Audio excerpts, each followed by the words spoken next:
দর্শক, যে চিত্রটি আসলে আপনাদেরকে দেখানোর চেষ্টা করছি, এটি হচ্ছে চট্টগ্রামের আতর ডিপুর যে আমিন জুট মিল রয়েছে, সেই আমিন জুট মিলের পূর্ব পাশেই আজকে একটি কাপড়ের গুদাম থেকে ভয়াবহ অগ্নিকাণ্ডের ঘটনা ঘটে।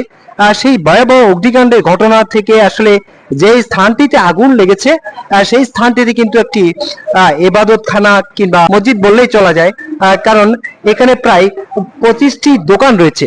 সে 25টি দোকানের যারা কর্মকর্তা কর্মচারী এবং যারা মালিক পক্ষ রয়েছেন, তারা কিন্তু এই মসজিদে তারা 5 ওয়াক্ত নামাজ আদায় করেন।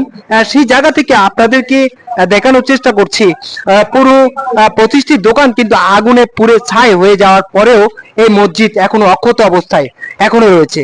সেই জায়গা থেকে আসলে আপনাদেরকে দেখানোর চেষ্টা করছি, চতুর্দিকে কিন্তু তাদের এই গোডাউন গুলো রয়েছে।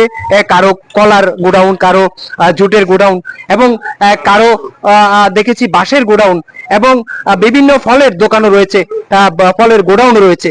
সেই জায়গা থেকে আসলে দর্শক এখনো কিন্তু আপনাদের দেখানোর চেষ্টা করছি, বিভিন্ন জায়গাতে এখনো দাউ দাউ করে আগুন জ্বলছে।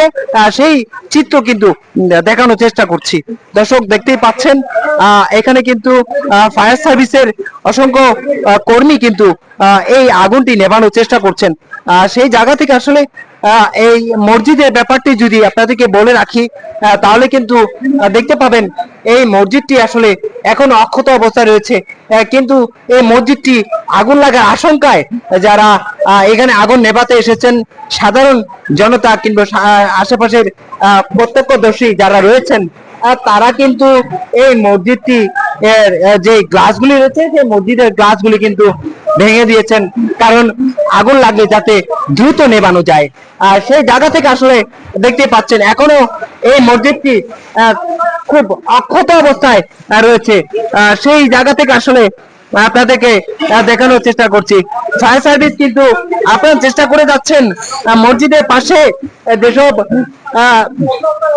যেসব স্থাপনাগুলি রয়েছে, সেই স্থাপনাতে আগুন নেভানোর চেষ্টা করছেন এবং এই মসজিদটি কিন্তু আপনারা দেখতে পাচ্ছেন এখনো অক্ষত অবস্থায় রয়েছে। দর্শক, আপনাদেরকে চট্টগ্রামের আতর ডিপুর যে ভয়াবহ অগ্নিকাণ্ডের ঘটনা ঘটেছে, সেই জায়গা থেকে আমরা দেখানোর চেষ্টা করছি। দর্শক দেখতে পাচ্ছেন একেবারেই মসজিদের পাশে ঘেঁষা একটা গোডাউন ছিল, সেই গোডাউনে কিন্তু আগুনে পুড়ে কিন্তু ছাই। সেই মসজিদটি তার পাশে রয়েছে। আপনারা দেখতে পাচ্ছেন এই মসজিদটি কিন্তু অক্ষত অবস্থায় এখনো রয়েছে। আপনাদেরকে সেই চিত্র দেখানোর চেষ্টা করছি।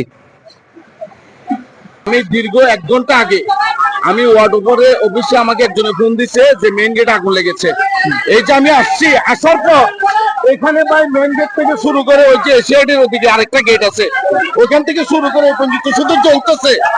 ফায়ার ব্রিগেড একটু দেরিতে আসছে, জনতা এখানে ভূমিকা রাখতেছে, বালু পানি মারতেছে এবং দীর্ঘ 1 ঘন্টা ক্লিয়ারের পর এখানে একটু পানি এখনো মারা যায় নাই।